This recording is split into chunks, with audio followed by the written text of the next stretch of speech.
আমি বলবো যে জনাব ফেয়াদ হাকিম সাহেবকে আরেকটু কোরআন হাদিসের মোতাবেক একটু পড়াশোনা করতে।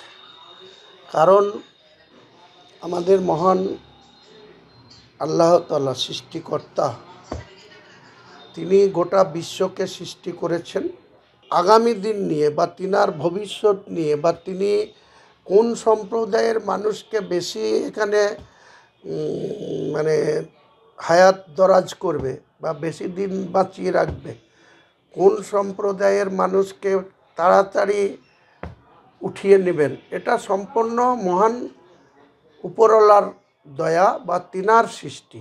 এ নিয়ে হুমায়ুন কবিরও বলার মূর্খামি হবে, বা যিনি বলেছেন তিনাকে ভেবে চিনতে এইসব কথা বলার জন্য আমি বলবো। हम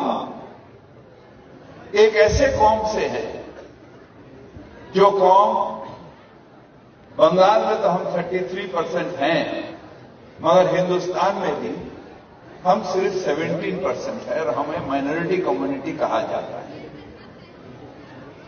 मगर हम अपने आप को माइनॉरिटी नहीं सोचते हैं। हम सोचते हैं अगर अल्लाह की रहमत है हमारे ऊपर तो हम एक दिन मेजॉरिटी से भी मेजॉरिटी हो सकते हैं।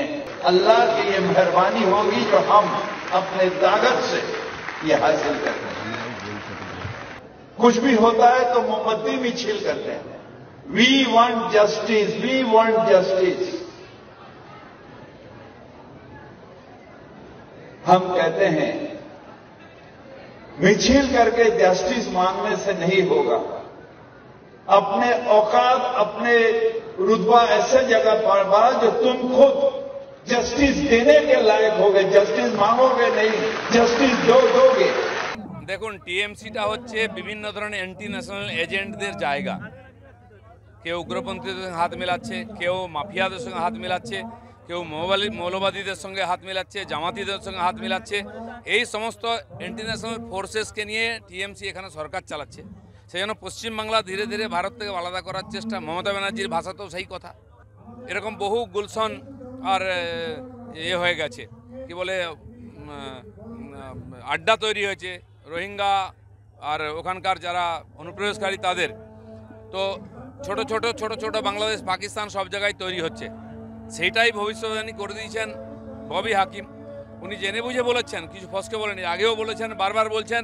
তো এখানকার যারা হিন্দু সমাজ আছে তারা ভাবুন দ্বিতীয়বার উদ্বাস্তু হবেন নাকি 4টে বিয়ে করার যে সুযোগ, সেই সুযোগটা, অফারটা নেবেন ববি হাকিমের কাছ থেকে।